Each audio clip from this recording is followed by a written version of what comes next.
भारत के समुद्री तटों से कोसों दूर बंगाल की खाड़ी और अंडमान के करीब सागर की लहरों के नीचे एक नया खजाना अंगड़ाई ले रहा है।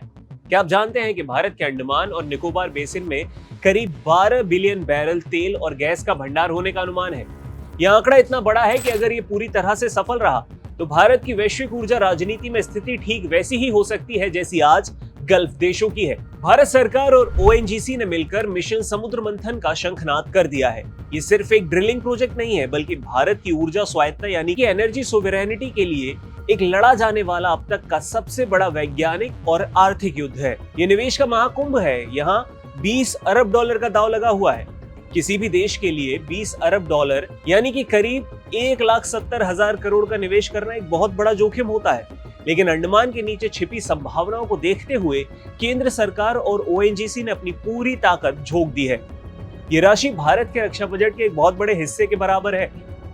इस निवेश का मुख्य उद्देश्य 46 नए तेल और गैस एक्सप्लोरेशन ब्लॉक्स को विकसित करना है। अंडमान बेसिन को अब तक अनएक्सप्लोर्ड माना जाता था, क्योंकि यहाँ पानी की गहराई इतनी ज्यादा है कि वहां पहुंचना तकनीकी रूप से बेहद ही चुनौतीपूर्ण है। लेकिन ओएनजीसी ने AND-P1 वेल में अल्ट्रा डीप वाटर ड्रिलिंग शुरू कर इतिहास रच दिया है। ये दुनिया की सबसे गहरी ड्रिलिंग साइट्स में से एक बनने जा रहा है। तो सवाल है कि क्या भारत को मिल गया है अपना गयाना? हाल के वर्षों में दक्षिण अमेरिका के देश गयाना में तेल की भारी खोज ने वहां की अर्थव्यवस्था को रातों रात बदल दिया था। भूवैज्ञानिकों का यह मानना है कि अंडमान की समुद्री जो संरचना है वो गयाना के तेल क्षेत्रों से काफी मिलती जुलती है। अगर शुरुआती अनुमान सही साबित होते हैं तो इन ब्लॉक से प्रतिदिन 2.5 लाख बैरल तेल का उत्पादन किया जा सकता है। वर्तमान में भारत अपनी जरूरत का 85% कच्चा तेल विदेशों से आयात करता है। हर साल लाखों करोड़ रुपए का विदेशी मुद्रा भंडार सिर्फ तेल खरीदने में ही खर्च हो जाता है। अंडमान का ये प्रोजेक्ट भारत की जो आयात निर्भरता है उसे सीधे तौर पर चोट पहुंचाएगा, यानी उसे कम करेगा। देश के चालू खाता घाटे को यानी करंट अकाउंट डेफिसिट को कम करने में ये गेम चेंजर साबित हो सकता है। गैस की खोज होगी और ग्रीन इकोनॉमी को बूस्ट मिलेगा। सिर्फ कच्चा तेल नहीं मिलने वाला है, बल्कि ऑयल इंडिया लिमिटेड ने अंडमान के विजयपुरम 2 वेल में उच्च गुणवत्ता वाली प्राकृतिक गैस का पता लगाया है। और दिलचस्प बात यह है कि इस गैस में 87% मीथेन है, जो इसे ऊर्जा का एक बहुत ही बड़ा, साफ और कुशल स्रोत बनाती है। भारत के नेट जीरो लक्ष्य को हासिल करने के लिए प्राकृतिक गैस एक ब्रिज फ्यूल का काम करेगी।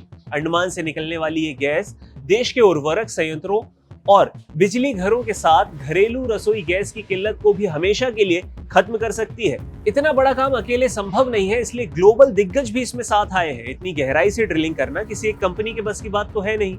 इसमें भारी दबाव, अनिश्चित तापमान, जटिल समुद्री भूगोल का सामना करना पड़ता है।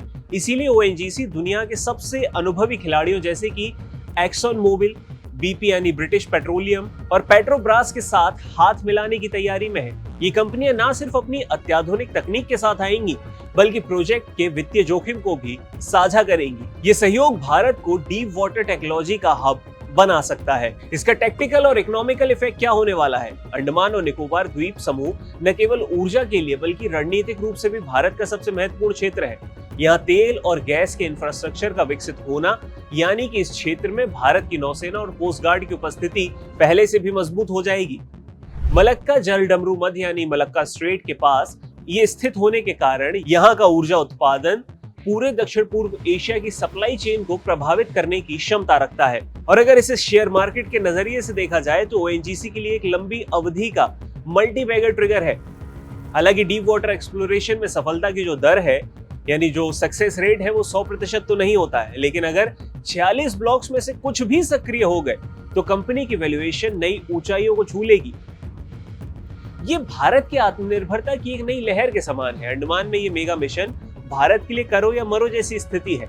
हम अपनी ऊर्जा जरूरतों के लिए अब और ज्यादा समय तक दूसरे देशों पर निर्भर नहीं रह सकते हैं, क्योंकि वर्तमान हालात हम देख चुके हैं।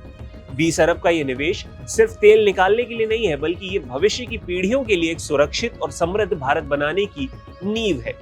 2035 तक जब ये प्रोजेक्ट अपने पूर्ण विस्तार पर होगा, तब शायद भारत दुनिया के टॉप तेल उत्पादक देशों की सूची में गर्व से खड़ा हो सकता है।